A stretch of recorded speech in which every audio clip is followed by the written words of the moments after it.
नमस्ते। हमेशा खुश रहो बिटियाओं। मैं JVN doctor S Bundela, professor, faculty of education and methodology, program BA BEd second sem and BA BEd 8 sem. इनके लिए सेशन, हाई कोर्ट, फंक्शंस या jurisdiction of high court, Jyoti Vidyapeeth, women's university, Jaipur, Rajasthan, India से। लर्नर्स, आज हम बात करेंगे उच्च न्यायालय का कार्यक्षेत्र तथा शक्तियाँ या जुरिस्डिक्शन। देखिए, उच्चतम न्यायालय की तरह ही उच्च न्यायालयों को भी बहुत सारी शक्तियाँ प्राप्त हैं। राज्य में अपील का सर्वोच्च ये एक स्थल है। यह नागरिकों के मूल अधिकारों की रक्षा करता है और संविधान की व्याख्या भी कर सकता है। संसद तथा राज्य विधानमंडल उच्च न्यायालयों की शक्तियाँ तथा न्यायिक क्षेत्र को परिवर्तित कर सकता है। बात करेंगे उच्च न्यायालयों की शक्तियाँ तथा कार्य क्षेत्र को लेकर, क्षेत्राधिकार को लेकर। इसमें 7 प्रमुख हैं, जिसमें पहले प्रारंभिक क्षेत्राधिकार, इनिशियल जुरिस्डिक्शन। देखिए, यह प्रथम दृष्टया सुनवाई करता है। इसमें अधिकारिता मामले, वसीयत, विवाह, तलाक, कंपनी कानूनी, इसके अलावा एमपी और एमएलए के चुनावी विवाद, इसके अलावा राजस्व विवाद, मूल अधिकार इत्यादि मामले आते हैं। दूसरा प्रमुख क्षेत्राधिकार है रिट क्षेत्राधिकार, रिट जुरिस्डिक्शन। संविधान के अनुच्छेद 226 के अनुसार एक उच्च न्यायालय को मूल अधिकारों की रक्षा के लिए 5 विशेष प्रकार के लेख जारी करने का अधिकार है, जो कि बंदी प्रत्यक्षीकरण, प्रमादेश, उत्प्रेषण लेख, प्रतिषेध लेख और अधिकार परीक्षा लेख आदि होते हैं, जो कि विशेष मामले में जारी किए जाते हैं उच्च न्यायालय के द्वारा। यही उच्चतम न्यायालय भी जारी करता है।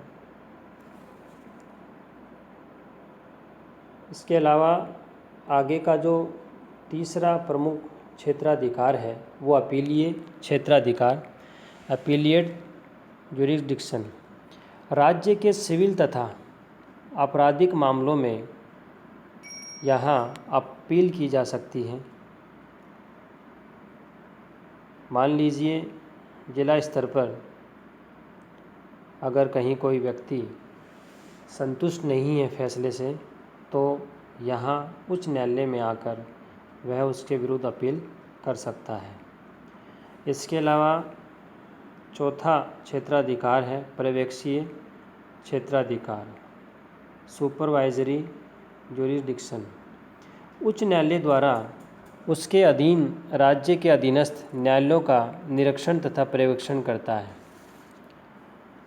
उच्च न्यायालय अपने अधीन न्यायालयों के कार्यों पर नज़र रखता है। तो कहीं न कहीं उच्च न्यायालय है, उसी की जिम्मेदारी है कि वो अपने अधीन न्यायालयों के कार्यों पर नज़र रखे कि वो ढंग से काम कर रहे हैं या नहीं।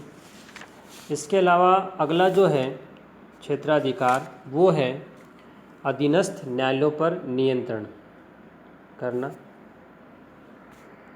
देखिए, कंट्रोल ओवर सबऑर्डिनेट कोर्ट्स, इसमें उच्च न्यायालय पर्यवेक्षण कार्य के अलावा प्रशासनिक नियंत्रण, संबंधी कार्य भी करता है। अपने अधीनस्थ न्यायालयों पर नियंत्रण रखता है। जिला न्यायाधीशों की नियुक्ति हो, स्थानांतरण संबंधी काम हो, पदोन्नति हो, अनुशासनात्मक संबंधी कार्य हो, उन सभी मामलों में यह निगरानी रखता है, देखता है। अपने अधीन न्यायालय में लंबित मामलों को स्वयं के पास भी ये मंगवा सकता है। इसके अलावा अगला है अभिलेख न्यायालय संबंधी रिकॉर्ड कोर्ट। देखिए, ये उच्च न्यायालय जो है अपने जितने भी फैसले देता है उन सबको अपने पास और अधीनस्थ न्यायालयों के पास रखता है। अधीनस्थ न्यायालयों के लिए ये अनुकरणीय होते हैं, इसका वो विरोध नहीं कर सकते हैं और इसका अनुसरण करके वो फैसले देते हैं। न्यायालय इनकी अवमानना पर दंड देता है। मान लीजिए अधीनस्थ न्यायालय अगर इसका अनुसरण नहीं करते हैं, पालना नहीं करते हैं, तो वो दंड देने का भी अधिकारी है। इसके अलावा 7वां है न्यायिक समीक्षा शक्ति, जुडिशियल रिव्यू पावर। उच्च न्यायालय की यह शक्ति केंद्र सरकार तथा राज्य विधानमंडल के अधिनियमों तथा कार्यकारी आदेशों की संवैधानिकता की जांच करने की होती है।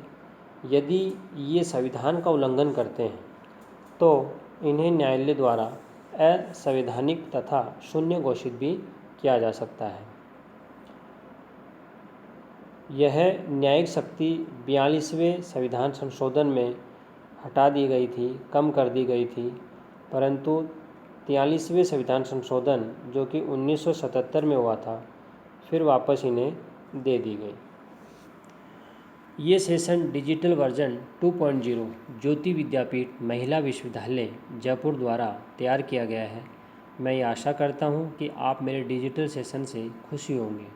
अगर आपकी कोई क्वेरी है तो कमेंट बॉक्स में ज़रूर लिखें, मैं इसे हल करने की कोशिश करूँगा। धन्यवाद।